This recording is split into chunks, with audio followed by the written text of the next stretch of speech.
Os jogos estavam abertos e as ideias de superioridade racial dos nazistas começam a ser desmentidas nas pistas. O atleta negro americano Jesse Owens venceu a corrida dos 100 metros rasos, os 200 metros, o salto em altura e o revezamento 4 por 100. Ele, Cornelius Johnson e outros negros conquistaram 13 medalhas, acabando com o mito da superioridade da raça ariana. Nessas ocasiões, Hitler já não estava no estádio. Não queria sentir a humilhação de ver alguém que considerava inferior derrotar os alemães.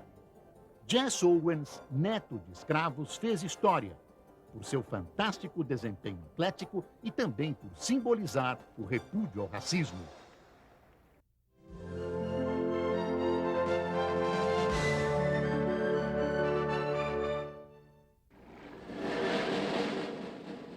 De dezembro de 1936.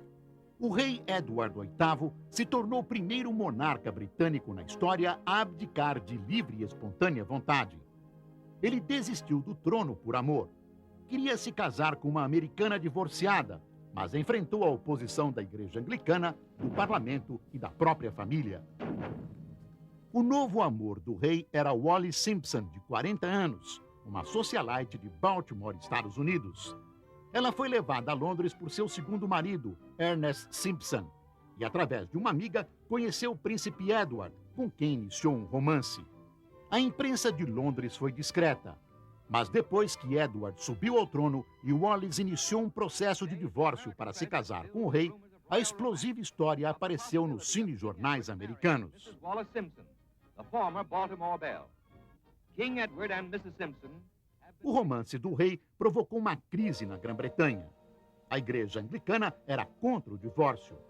O parlamento deu um ultimato ao rei: ou desistia do trono ou desistia de Wallis Simpson. Ele desistiu do trono. Of the woman I love. Num discurso pelo rádio, disse aos súditos que não podia reinar sem o apoio da mulher amada. Edward e Wallis se casaram e foram viver na França. A linha de sucessão passou para o irmão do rei, Jorge VI. Um dia, a sobrinha de Edward, Elizabeth, seria a rainha. –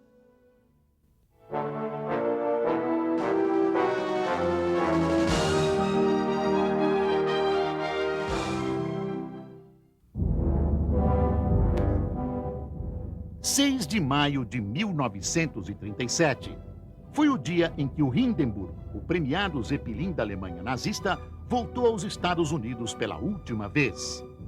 O Hindenburg era o maior dirigível gigante já fabricado na Alemanha. Foi projetado por um dos maiores especialistas alemães, Hugo Echner. A ideia era estabelecer um serviço regular de transporte de passageiros no Atlântico Norte. Na manhã de 6 de maio, o dirigível gigante cruzou vitoriosamente os céus de Manhattan. A aeronave tinha partido de Frankfurt, na Alemanha, 3 dias antes. Ao se aproximar do campo de Lakehurst, em Nova Jersey, o Hindenburg lançou seus cabos de amarração, preparando-se para o pouso.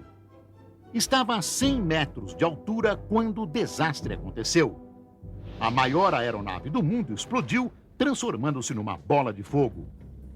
Os passageiros pulavam na tentativa de se salvar, enquanto o Hindenburg em chamas caía rumo ao solo.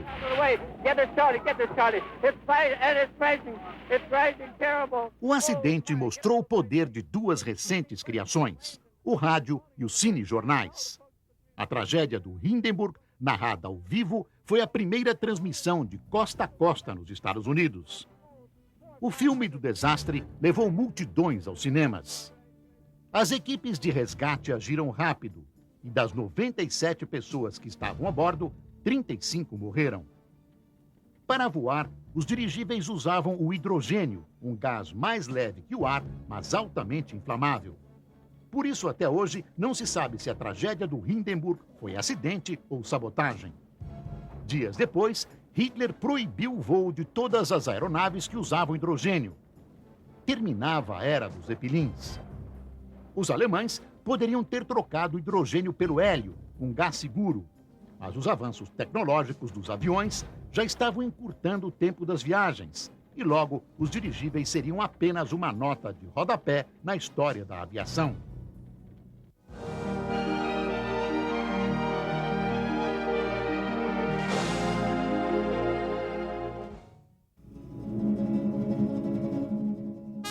28 de março de 1939.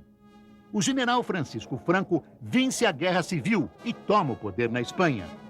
Depois de 3 anos de luta encarniçada, os fascistas de Franco finalmente tinham controle total do país. Em julho de 1936, no norte do Marrocos, então sob domínio espanhol, Franco iniciou seu levante contra o governo esquerdista recém-eleito. Os nacionalistas, como eram chamados os rebeldes, moveram-se rapidamente para o norte, rumo à capital Madrid, mas enfrentaram forte resistência dos esquerdistas e dos militares legalistas, partidários da República. Franco pregava uma doutrina fascista e anticomunista, como Hitler e Mussolini. A Guerra Civil Espanhola estourou após décadas de turbulência política.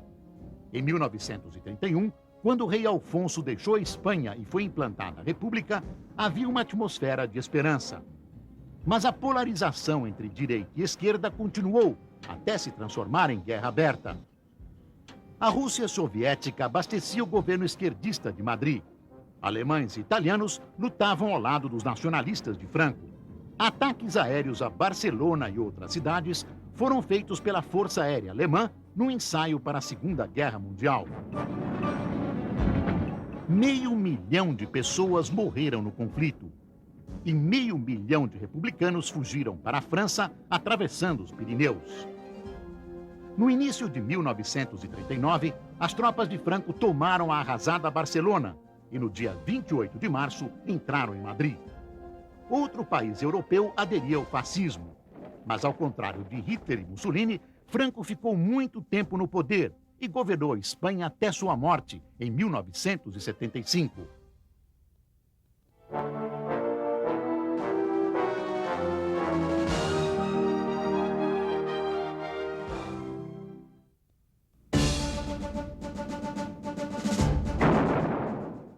Primeiro de setembro de 1939.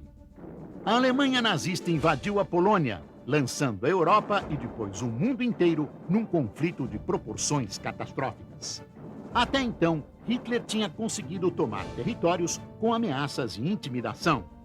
Mas na Polônia, ele precisava de seu poderio militar. Usando uma tática de combate que se tornaria a marca registrada dos nazistas, a Blitzkrieg, ou Guerra Relâmpago, Hitler mobilizou tanques, aviões e 1 milhão de soldados. O ataque foi rápido e coordenado. O obstáculo final para a ofensiva tinha sido superado algumas semanas antes, quando a Alemanha e a União Soviética assinaram um pacto de não agressão. O tratado secretamente autorizava Hitler a tomar a metade oeste da Polônia, deixando o leste para Stalin. França e Grã-Bretanha tinham prometido ajuda à Polônia e reagiram ao ataque. 3 dias depois, a guerra foi declarada na Europa. Estava começando um conflito brutal e cruel. Neste terceiro episódio de nossa jornada pelo século XX, vamos mergulhar num período extremamente conturbado, as décadas de 40 e 50.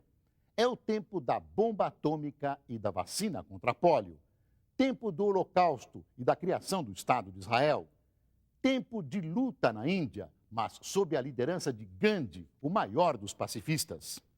O alegre Brasil pós-Vargas conquista a sua primeira Copa do Mundo de futebol. E Fidel Castro desce das montanhas para tomar o poder em Cuba. O mundo se divide entre comunistas e capitalistas. Tudo isso depois de uma guerra mortal contra as atrocidades nazistas.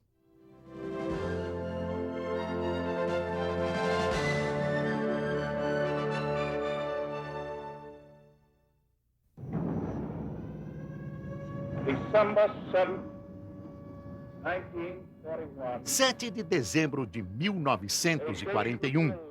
De surpresa, os japoneses atacam a base naval americana em Pearl Harbor, no Havaí, e provocam a entrada dos Estados Unidos na guerra. Era domingo,